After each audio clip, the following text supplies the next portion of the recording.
The operation I have alluded to did not amount to a threat to our well-cherished constitutional order, nor was it a challenge to my authority as head of state and government. Mugabe delivered that speech while sitting right next to the very military generals who seized control of the country just last week. The CBC's Margaret Evans is in Harare following all the twists and turns.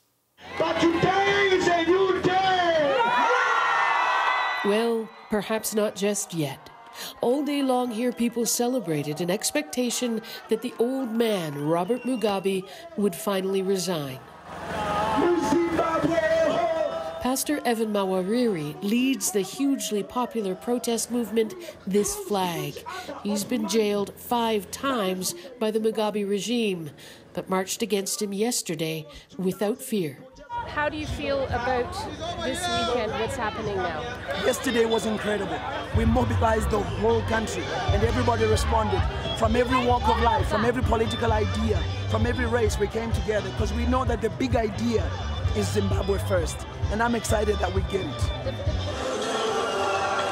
Even ZANU-PF, the ruling party here, has climbed on board, today offering up the ultimate humiliation to Mugabe by insisting he quit as party president. Further, the resolution is that Comrade Daraji Mugabe should resign forthwith from his position as president. Cue the jubilation. Oh yes, it's yet to be over. What he did is enough. Enough is enough. The people of Zimbabwe showed in numbers that they are fed up with this dynasty. A new era is beginning. Look at my back. The party that propped up Mugabe for so long now says it will see him impeached if he hasn't resigned by noon tomorrow. Resignation was clearly not on Mugabe's mind tonight as he delivered his defiant address, his military captors looking on. In politics, there are no permanent friends, there are no permanent enemies, there are permanent interests. Promise Makwananzi spoke at yesterday's rally, calling for Mugabe to go. As far as I can read the politics, I think that President Mugabe is already over and dusted with. Anything less would be to dash the hopes of so many here, and to risk an anger bottled up so long it threatens to overwhelm. The young especially want their future to begin now. We were not forced even to come here. We just came on our own because we need Zimbabwe to be free at once. You know, Zimbabwe used to be the breadbasket of Africa, and we are pleading or asking God for it to come back to that, because we used to give other countries food, not us get food from other countries. It may be a long road, but Zimbabwe's national anthem is being sung with a new pride, no matter the words of the old man refusing to step down.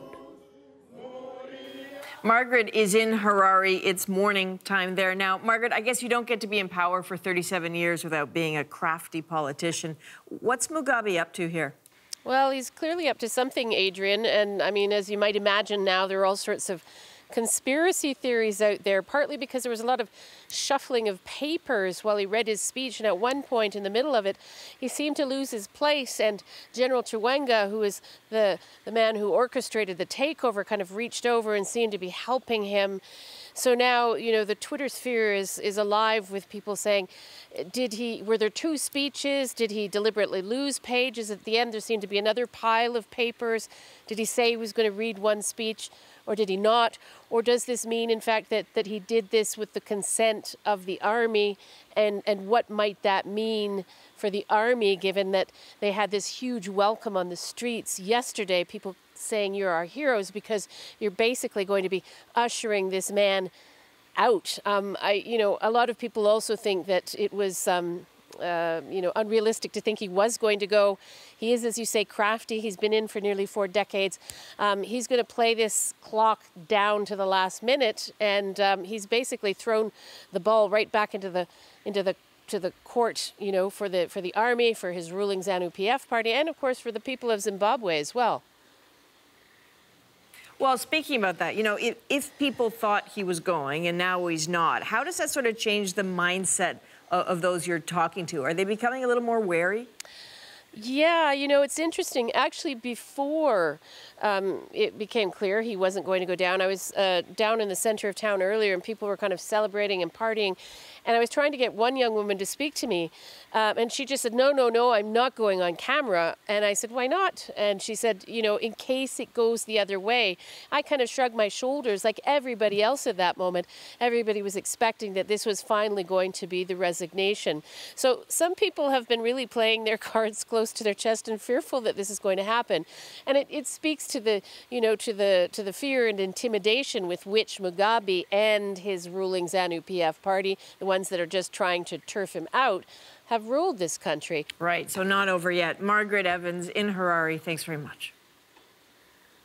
Naturally, Robert Mugabe doesn't want to go anywhere. Dictators never do. But the talk of exile somehow, sometime soon, is still real. The problem is, where would he go? A particular problem if Robert and Grace Mugabe eventually go as a package deal. The logical destination would be South Africa. That's where their big spending sons live. Their social media posts bragging of their wealth don't make the young men all that popular, but the Mugabes own businesses and homes in South Africa, and the government seems ready to accept him. Grace Mugabe, though, has some South African legal baggage to deal with. She allegedly assaulted a model in a Johannesburg hotel and received diplomatic immunity at the time. But if the immunity disappears in exile, she might just have to meet justice. Other options, the Mugabes reportedly have homes in Malaysia, Dubai, and Hong Kong. And Robert Mugabe has been going to Singapore for the better part of a decade for medical treatment, supposedly, and he seems to get along well with the leadership. Grace Mugabe, she's said to favor Namibia for the lifestyle she thinks it can offer her.